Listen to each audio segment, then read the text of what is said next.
Monkey.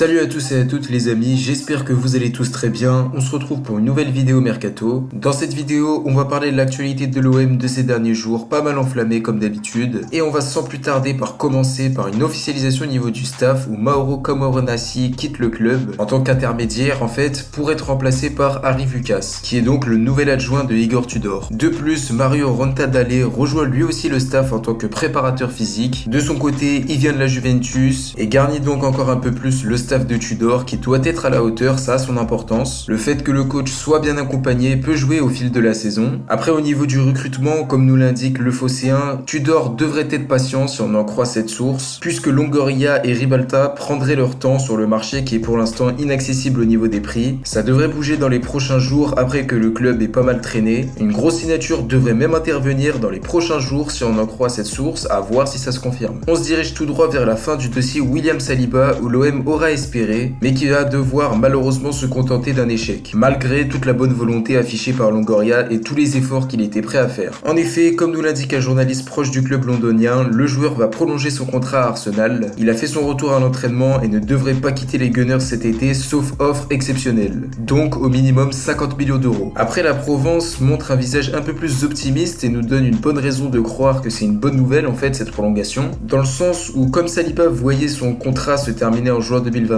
et que le prêter encore une fois à Marseille pour une saison serait un peu compliqué à mettre en œuvre pour Arsenal, à cause de cette fin de contrat qui arrive vite, ça pourrait ne plus être un problème au fait. Le club londonien pourrait le prêter sans avoir peur de cette fin de contrat puisque étant prolongé. Je sais pas si vous avez bien compris, n'hésitez pas à me poser des questions par rapport à ça en commentaire. Ça sent aussi la fin du dossier Justin Kluivert, mais cette fois-ci dans le sens contraire. Après de multiples rebondissements, El Corriere dello Sport nous l'assure, l'OM et la Roma se sont mis d'accord autour d'un prix fixé entre 10 et 12 millions d'euros. Il ne resterait plus que quelques détails à régler pour le voir signer chez nous. En tout cas, il ne serait pas retenu par son club de la Louve pour le stage en été, ce qui est bon signe. À voir, même si un journaliste spécialisé nous l'affirme, il n'y a aucun contact entre la Roma et l'OM pour Kluivert. À voir donc le dénouement de ce dossier. Et d'ailleurs, en parlant de la Roma, Eurosport et la Gazzetta dello Sport nous indiquent que l'OM n'a pas oublié la piste menant à Jordan Vertu. Contrairement à ce qui a été annoncé ces derniers jours, le joueur fixerait sa priorité à l'OM si jamais il venait à quitter la Roma. Pour l'instant, ça va pas plus loin que ça, aucun accord a été annoncé, contrairement à ces dernières semaines où la piste s'était pas mal enflammée pour au final rien du tout. À voir l'évolution du dossier. On avait dit ces derniers jours que l'OM aurait fait une offre de 12 millions d'euros pour Abdulkadir au mur. Ça paraissait quand même conséquent pour un joueur qui n'avait pas montré grand chose au haut niveau, mais si on en croit les infos de Photomac, cette proposition aurait été refusée par le club de Trabzonspor, à voir l'évolution du dossier. On va parler maintenant de Kevin Strootman qui a une situation qui préoccupe le club. Comme on le sait, il a un salaire monstrueux qui s'élève à 500 000 par mois et qui ne sont pas du tout rentabilisés au vu de l'apport du joueur. L'OM cherche donc une porte de sortie depuis pas mal de temps selon la Provence. Une résiliation de contrat serait dans les cordes tandis que certains pays du Golfe lui feraient les yeux doux selon l'équipe. Un départ vers l'Arabie Saoudite pourrait se faire en cas de départ libre, à voir si une solution sera trouvée ou non. Grosse nouvelle dans le dossier Nuno Tavares qui prend de plus en plus d'ampleur ces derniers jours. Si on en croit les infos de la Provence, Longoria se serait rendu en Angleterre afin de discuter de son cas. Les contacts se seraient intensifiés avec Arsenal qui ne serait pas fermé du tout à un départ sous forme de prêt. Les négociations semblent plutôt fluides et pas trop compliquées même si ça reste à confirmer avec le temps. À voir là aussi si ce dossier arrivera à terme. En tout cas ça me paraît super intéressant. Dernière info de cette vidéo qui nous vient de Foot Mercato qui nous indique que malgré le fait qu'Amin Harit a très mal vécu le départ de Sampaoli, qu'il ne paraît plus si chaud à l'idée de retourner à l'OM, il est toujours une piste de Longoria. Malgré le fait qu'on l'ait aperçu sous le maillot de Schalke à l'entraînement, mais n'empêche que Longoria va essayer de conclure ce dossier au plus vite. Malgré la concurrence composée de Porto et Galatasaray, on a essayé entendu ces derniers jours de noms venus d'Espagne, à voir si ça se fera ou non. Et donc voilà les amis, c'est déjà la fin de cette vidéo. N'hésitez pas à me dire si elle vous a plu dans l'espace commentaire. Donnez-moi votre avis en commentaire sur les différentes pistes dont on a parlé. N'hésitez pas à vous abonner, à lâcher le like, à partager la chaîne, ça me ferait très plaisir. On se retrouve très vite pour une prochaine vidéo. D'ici là, prenez soin de vous. C'était Kalash OM. Ciao à tous.